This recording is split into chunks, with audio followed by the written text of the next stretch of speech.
সোণাৰীৰ পৰা চুৰি হোৱা বাহনসহ দুৰ্ধৰ্ষ গাড়ী চোৰ অনুজ কোঁৱৰক গ্ৰেপ্তাৰ কৰে তিনিচুকীয়াৰ আৰক্ষীয়ে।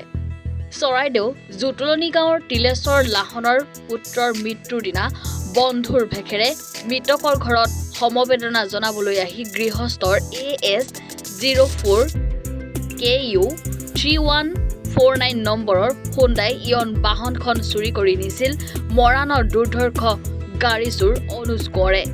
বাহনৰ গৰাকীৰ এজাহাৰৰ ভিত্তিত আৰক্ষীয়ে অভিযান চলাই পুৱতি নিশা তিনিচুকীয়াৰ গেলাপুখুৰীৰ প্লাষ্টিক পাৰ্কৰ সমীপত আৰক্ষীৰ ৰাইডাৰ বাহিনীয়ে উদ্ধাৰ কৰাৰ লগতে হাতে লোটে কৰায়ত্ব কৰিবলৈ সক্ষম হয় অনুজ কোঁৱৰক।